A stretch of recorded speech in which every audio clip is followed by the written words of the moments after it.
Welcome to the Workamper Show, brought to you by Workamper.com. This podcast helps you discover how to finance your RV travel dreams. Each one of our episodes will introduce you to people who are already living the RV lifestyle or to work camping opportunities all around the U.S. You'll also learn how to hit the road the right way and make the most of every opportunity. Now let's turn over today's show to your host, Greg Gerber. Today I'm joined by a Workamper who served as a camp host for many years and wrote a book about his experiences. Today's episode is sponsored by Workamper News.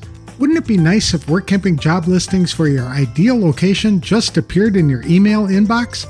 They can when you're a Workamper News member. Join Workamper News today to start using the best toolkit for finding your next Workamping gig. When they turn on job alert emails, members can select to receive help wanted ads for just one state or all the states they want to work in.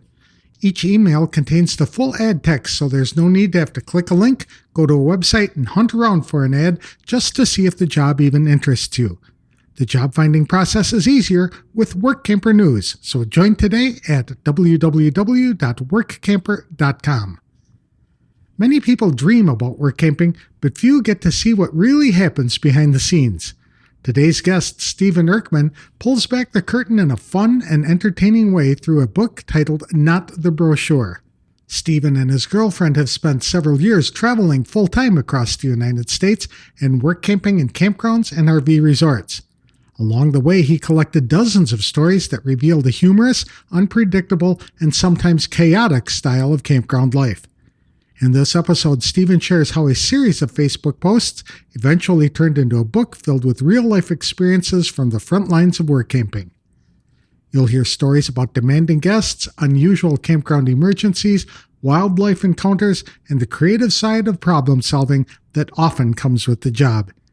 If you've ever wondered what campground guests don't see behind the scenes, or if you're considering becoming a work camper yourself, this conversation offers a realistic and entertaining glimpse into the lifestyle. To tell us more about his work camping experiences, please welcome Stephen Erkman to the show. Thanks for joining me today, Steve. I really appreciate it. You are the author of Not the Brochure, which is a unique name for a book about work camping experiences. Why did you pick that title? Yeah, that's because Not the Brochure is basically the campground reality that the brochures never show you. The brochures show smiling campers and sunsets. It doesn't show the unexpected situation, the strange encounters, the frustrations, or the moments where you look at each other and ask, do you think we really should have taken normal jobs? It's a mix of humor, observations, and real experiences from life around campgrounds. Because normally you read a brochure from a campground or a holiday agency, and I was like, I'm going to do something different and call it Not the Brochure. That's a good title. I really love it. I know that work campers have had some amazing experiences and stories over the years during their work camping journeys and adventures, but very few of them take the time to write a book. So congratulations on doing that. Yeah, thank you so much. Because first I published short stories on a Facebook group. Okay. And after a couple of stories, people were like, you know what, you should write a book about it. So I was like, you know what, maybe I need to do this. Because, I started with it when I was a camp host like a year ago. And I was experiencing the side of campground life that visitors normally never see. You arrive at the campground expecting peaceful campsites and campfires, but behind the scenes there are strange situations, the funny moments and complete chaos at times. That's right. So after collecting enough stories and experiences, I realized there was a book in it, which became Not the Brochure. Okay. And it's got 33 chapters, which seems intimidating, but they're all short and very easy to read. That's correct. Yeah. First, it starts with the very short stories just to get an idea what it is about, what it is, how it feels. But the first couple of chapters, they're like 1 page, 2 page. Eventually, you will get reeled into it. It's easy to have it near your campfire or maybe at night on your next to your bed and read a short story. Absolutely. I like that one of the things you noted early, I think it was in the introduction, was that every week brings a new kind of chaos. Some of it is human, some of it is wildlife, and a good portion of it is self-inflicted. That's got to be the funnest part about watching other people and what they're doing at these campgrounds. Correct. Yeah, I think people who have ever camped, traveled in an RV, or worked in campgrounds, or even just dealt with people in general, will recognize parts of these stories. Even if you've never been a work camper, there are situations where you think, I can absolutely see that happen. I can imagine. I noticed that you said that some people treat campground rules like optional reading material, and that you heard many times, "Oh, we thought that was allowed." Is that something you hear all the time? Yeah, that is something what really often happens. Like for an example, a simple example, we were working as a camp host, and the owner said you need to charge people for an extra car, or an extra boat, or an extra dog. And normally you would be like, why would I pay extra for a dog? I can imagine that's a certain way of thinking, but it means more work for the camp host, for the campground, cleaning up everything. And of course, you get the excuse from people, and they're like, I've been here for 10, 20 years, and I never had to pay for a dog or extra money for a car. And then I'm like, yeah, I'm going every week to a grocery store, and yeah, even I have to pay at the grocery store. And I can say, normally I don't have to pay for this jar of pickles, but still that I have to pay, let me pay for it. That's right. And I loved how you noted that many guests think full hookup includes tech support, dog watching, and advice on marriage. Yeah, even marriage counseling. Yeah, they expect you to hook up their sewer pipe, so you get everything over you, or they expect you to reverse their camper or their fifth wheel. You have to get behind the wheel and park it for them, or even a marriage consolation every now and then. Have you ever been asked to watch kids so that the parents can go out and do some exploring? Yeah, not really asked, but they assume that you're doing it.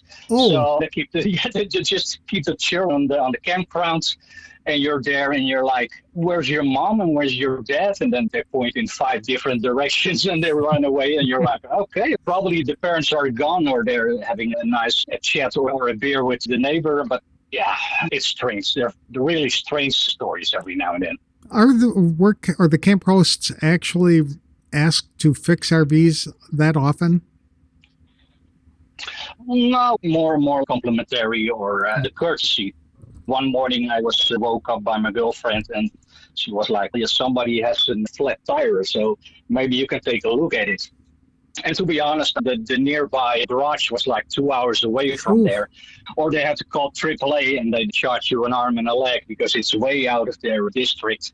Yeah, so sometimes you need to repair a flat tire, or it could be anything. They expect you that you're the jack of all trades. One of the stories that you told involved a 4th of July weekend where you had an interesting incident with a older gentleman who did not want to go to the hospital, although he desperately needed to. And the reason why was so funny. Yeah, I think it was chapter 2, the 4th of July on the campgrounds. There was a big family. I think it was like 3 generations. And they were setting up camp, and they set the dad in a chair, and he had a beer or whatever he was doing, I don't know. And the children were playing, and they were setting up a tent. And then all of a sudden, the man, he dropped. He fainted, so we didn't know what was going on. So we picked him up, set him in a chair. But eventually, it happened 2 or 3 times in a row. And then, we had to call an ambulance and the emergency. Finally, because it was so far off civilization, it's like I said, it was like a 2-hour drive at least from a regular Walmart or other shops. So they called in a chopper, like what do you call it? Helicopter? Medicare. A helicopter. Medevac. That's the correct thing. You're correct. That's the correct word. So they called in a medevac.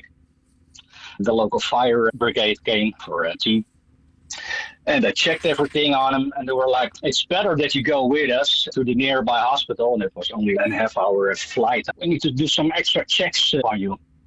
But he was like, nah, no, I need to go for shark fishing or whatever he wanted to do. He came there every year with the whole family, and he didn't want to let everybody's good time ruined by his little issues. So he was like, no, I don't want to go with Chopper and leave me here. So there was no way to persuade the man. And finally, they left him there, and he was all right. All right. Hadn't he dislocated his shoulder or something like that? Yeah, no, I think he fell a day before and he broke one of his, or bruised one of the ribs. Okay. Oh, that's So right. it was more, yeah, it was more from the pain that he Hmm. fainted than a serious issue, luckily. That's a dedicated fisherman if he's going to endure a broken rib in order to Absolutely. go shark fishing the next day. Yeah, some people really like their free time off, their holidays. So That's right. that's great. But yeah, that kind of stories makes it fun because every time I had a small notebook next to me. So every night I wrote down what happened that day. And some weeks you have a lot of stories. Some weeks are a little less. That's more quiet. But it makes a great book. And I think many people who are doing work camping or have ever been on a campground or on a holiday, they'll be like, yeah, that sounds familiar. That's something that would happen here. That's right. Work campers are often prepared for every kind of emergency or situation that goes on, but sometimes there are things that happen that require things to wing it, to do some improvisation. And one time that happened when you ran out of wood at the camp store, but the camp store was doing something different. They were Yeah, still selling was it. great. Yeah, that is crazy because we have storage with firewood and fine and dandy. But if you have busy times like Memorial Day or 4th of July, when it's really crowded, every night people want to have like a small bonfire or a big bonfire, whatever. But yeah, there are times that you're running out of firewood. And with Talbot Valley, we only have maybe 5, 6 bundles left.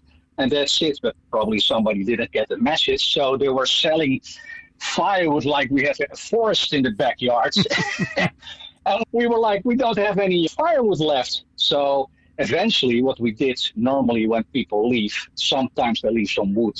So every morning when we clean up the campsites, it's like checking the fire pit, take out the old firewood. So what we did, we just gathered from the pile of what was normally for the work campers to burn on a quiet day. We took half burnt wood and bundled it again. And we sold it, and people were like, "Wow, that's natural firewood. It smells great." Yeah. Every time when you're on a holiday, you can always recognize certain smells when you're back home. So it was great. People were like, "Oh, that's great. Great firewood. Burns very well." Yeah, sure. I remember you named it the Eco-Reclaimed Artesian Kindling. Yeah, we gave it a name. That's correct. But people love that. Yeah. That's right. I'm sure you made a bad situation more enjoyable or tolerable by doing that kind of thing. And it shows how you worked over the top to deliver service to customers, even when things don't go right. I think normally when I started with doing Workamping, I had a complete different idea about it. Yeah, you're thinking, oh, being a camp host or a work camper, it's simple. You just do some weed whacking or lawn mowing or greeting guests, or it sounds so simple. Yeah, the job itself is usually manageable, but the unpredictable part is people. That's often where interesting stories start. I remember a woman pulling into a reserved campsite, and I asked if she had a reservation. And she said, "No, I'll just pick one and what I like, and then book it online." So I remember standing there thinking, imagine walking into a hotel, jumping on a bed, and then booking the room afterwards. And people do create their own reality sometimes. One of the most unbelievable stories you had mentioned was the time that you tried to get into a bathhouse, but it was barricaded. And what you found inside was unbelievable. Help me a little. With the naked man. Oh, the story about the naked man. Oh, gosh, yeah, that is. Oh, yeah. There are so many stories. Yeah, indeed. One morning, normally we start our routine with checking the reservations, and afterwards we're checking the bathrooms. And yeah, one morning I punched in the code and it didn't work. I was like, did I use the wrong code? So tried it again, and it gave me a green sign. So I was able to go inside. That's what I thought, because the door was barricaded. So I gave it a big push, and finally it gave way. And there was like a backpack behind it, or somebody was barricading it. So I peeked it through a small gap through the door.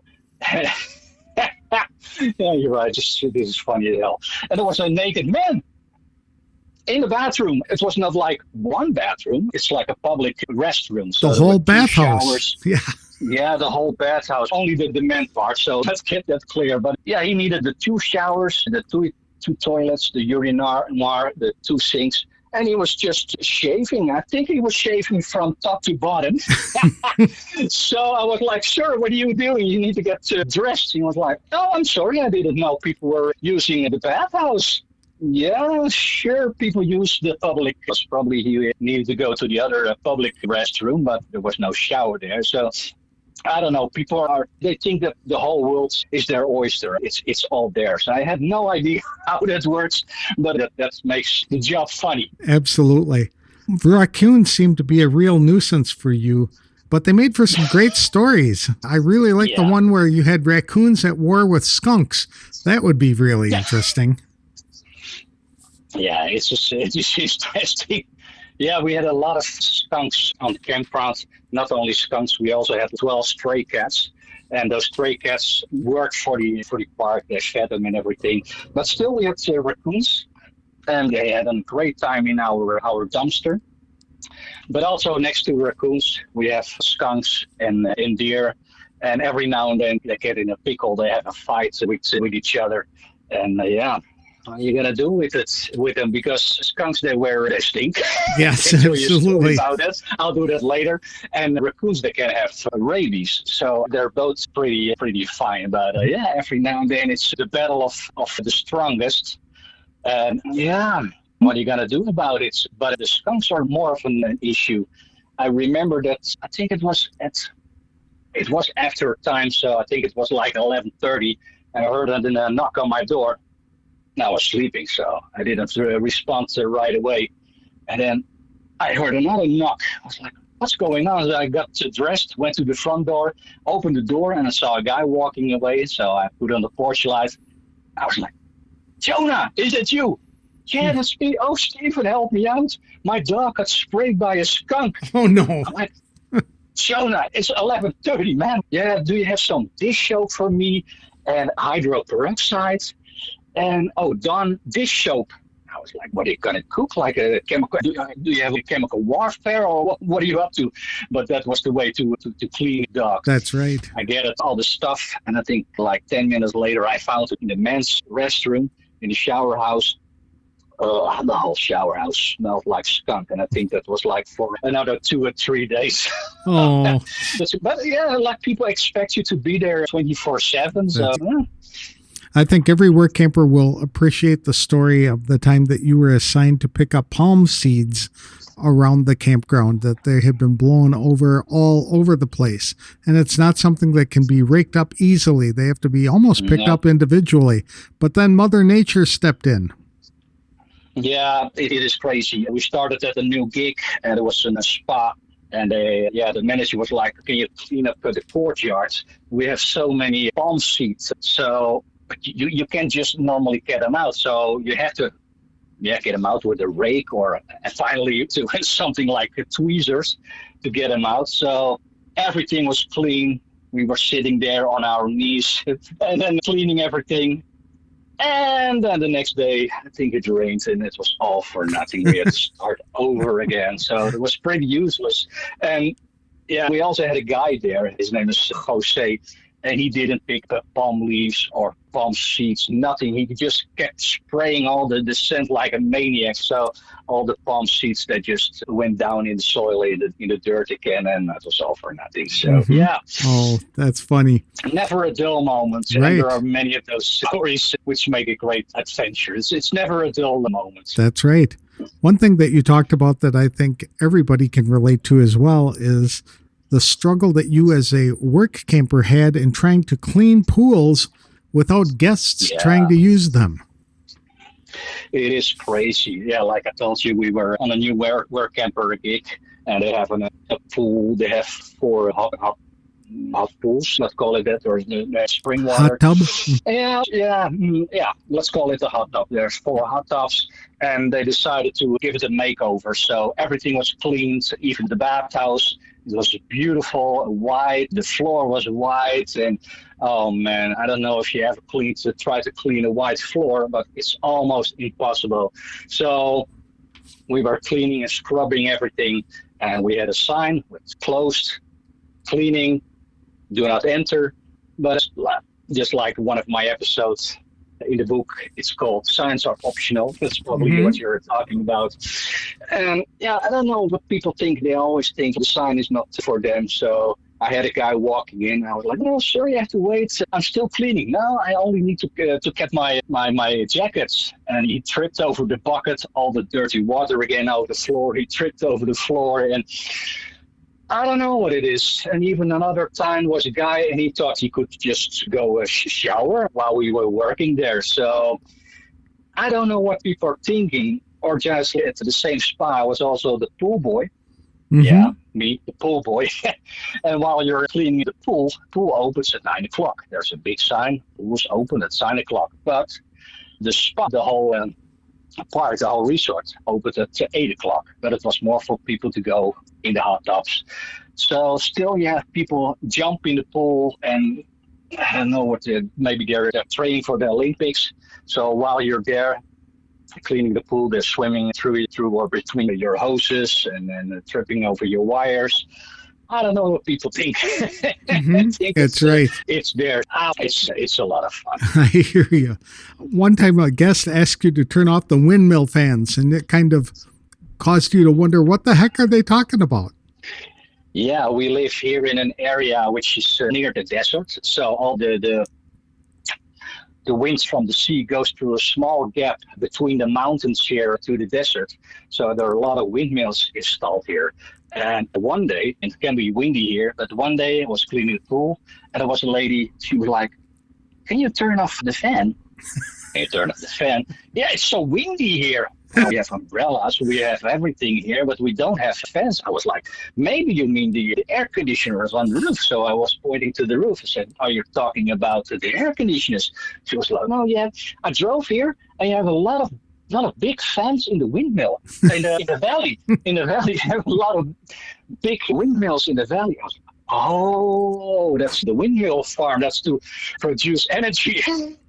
I was like, "Is she serious, or is she joking with me?" That's funny. Why do you keep Workamping with all these fun experiences or interesting experiences? Yeah, I've been Workamping for 4 years, and during the time I saw everything from really great experiences to situations that made me think nobody would believe it if I told them. So eventually enough stories piled up, and I started writing them down. But to be honest, I started 9 years ago with full-time traveling across the USA with me and my girlfriend. We started in a 18-seat van. And I think about 4 years ago, we got introduced with Workamping, and we landed a real relaxed resort, an RV 55 plus resort. And yeah, it was great. People loved us. We liked the work that we were doing. And so, yeah, it was a fun experience. I think we had, after the first gig, maybe a half-year holiday. And then still we were like, "Oh, let's go back. Let's do a Workamping." Because it's pretty relaxed. You have your site with your full hookup. Your hopefully electricity and water get paid. You can use the amenities of the park. Like I said, sometimes they have a hot pool, or like where we are right now, they have a fitness hall, they have a recreation hall, a game room, horseshoe pits, golf courses, everything you can wish for. And that is what attracts us to Workamping, because you can stay at places where people normally have their vacation. So you're dealing with a completely different kind of people, which you would normally do in regular life, because everybody is on their holiday, they're relaxed, they're excited, they're fun, and it brings me great stories. It can be a lot of fun. So where can people get your book? Is it available on Amazon? It is available whatever you want. It's available through my website, stevenerkman.com.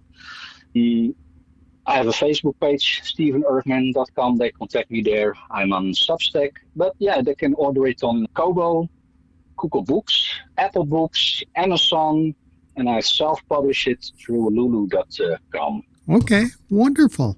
This has been interesting, Stephen. I really appreciate you sharing all these stories with me. Like I said, your book was fun to read. Lots of interesting, eye-opening experiences as well. I think other work campers are going to love to read it, and the people who are RVing will enjoy it as well, because they'll get an inside glimpse at what it's like to be a work camper. So thank you for sharing that with me today. Thank you so much for your time, Greg, and you're very welcome.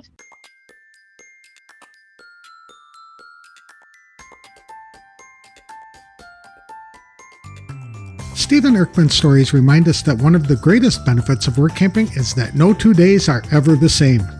Throughout this conversation, Stephen shared how years of full-time travel and work camping provided not only a place to stay and work, but also a front row seat to some truly unforgettable experiences. From unexpected guest requests and campground emergencies to wildlife encounters and daily surprises, he discovered that people are often the most unpredictable part of the job. His experiences also highlight the flexibility, creativity, and sense of humor that helps successful work campers to thrive.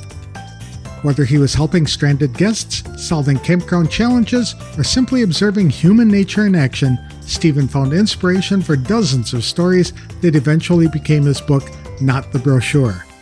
If you're looking for a lighthearted look at campground life and the realities of work camping, Stephen's book offers plenty of laughs and more than a few moments that will feel familiar to experienced work campers.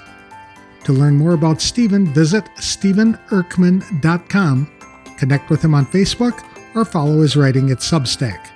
His book, Not the Brochure, is available on Amazon and in other bookstores. Today's episode was sponsored by Workamper News. Much more than just a job listing website, when you put the tools of this professional service into action, you'll find out just how easy it can be to turn your work camping dreams into reality. A Workamper membership opens the door to a one-stop shop for all things work camping. Being the original resource for work camping, you find the largest number of job listings, be able to connect with a community of work campers, and view resources compiled by experts who've been enjoying the RV lifestyle for many years. If you're serious about leading a successful and enjoyable work camping lifestyle, then membership is for you. Join today at www.workamper.com. Embark on new adventures today with the support of Workamper News behind you. That's all for this week's show. Next time, we'll be speaking with a work camper who's making a repeat appearance on the show after releasing her new book titled Unfolding: 7 Years of Life-Challenging Solo Adventure, 1 Year That Broke Me Open. I'll have that interview in the next episode of The Workamper Show. If you like these interviews, please consider leaving a review wherever you download the episodes.